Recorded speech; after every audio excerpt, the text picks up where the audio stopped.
So in this video, we're going to continue topic 2.3. We are looking at the reflect questions 10, 11, and then the your turn question 12.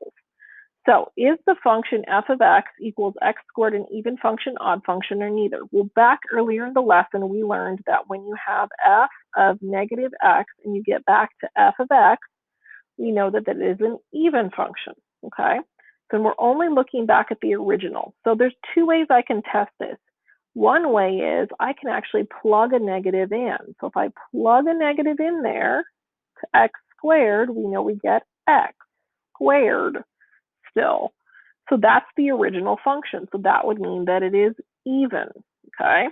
But if I just look at that function, which is this one right here, notice I plug in a negative, and no matter what I do, I'm going to get positive values. It's always going to be above the axis. So no matter what I do, I would get back to the original graph. So the reason would be even because when we plug in negative x, we get our original function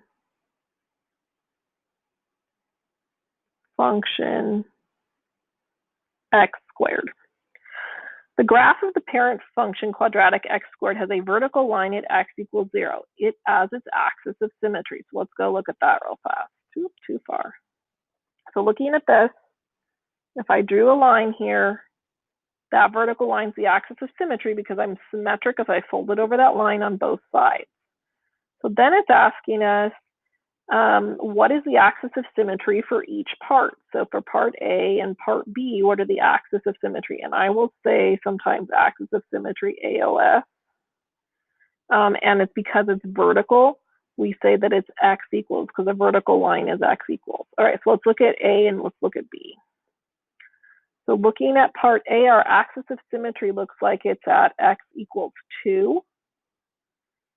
And for part B, it looks like it's at x equals -5.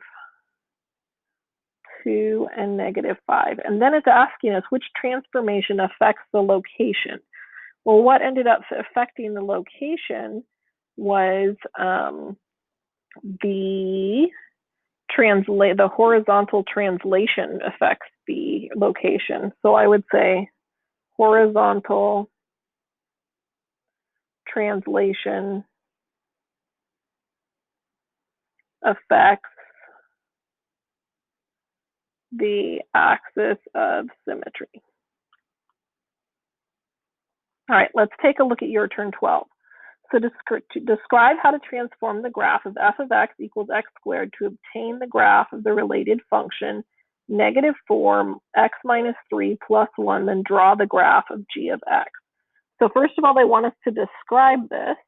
So we know that because of the negative in here, it's got to be a reflection in the y-axis. Then the 4 in front means that we're going to do a horizontal compression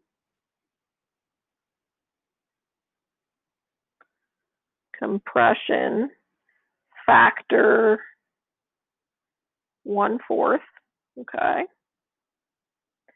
And then the -3, remember I'm going to go in the opposite direction. That means translate, because it's negative, we're going to go positive, so we're going to go to the right 3, and that translate's going to stay the same number. We're going to go up 1, okay? So if I were to write a little equation for this, let's see what our equation would be here. So I know that for my x value, I have two things happening. I have a 1/4 compression, so I've got to multiply that by 1/4, and then I'm going to go right 3, which means I'm going to add 3. And I also have to take into account that negative, so we're going to put a negative in front of that. And then here on this, the only thing I have affecting it is the up 1, so y plus 1. So if I picked my 3 points, my -1, 1, my 0, 0, and my 1, 1. I'm going to apply that transformation to it. So I'm going to take -1/4 times -1 plus 3. And that's going to equal 1/4 plus 3, which is going to be 3 1/4. Okay. And then I am going to do 1 plus 1 for my y, so that's going to be 2. So my first point is 3 1/4 up 2. Be about right there on my graph. All right, then I'm going to put in 0, 0. So I get negative 1/4 times 0 plus 3. And that's going to be 3. And then I'm going to take 0 plus 1, which is just going to be 1. So I know my next point is out 3, up 1. All right, and then my last one, I've got negative 1/4 times 1 plus 3. And that's going to be 3 minus 1/4, which would be 2 3/4. And then I have 1 plus 1, which is going to be 2. So I am out 2 3/4.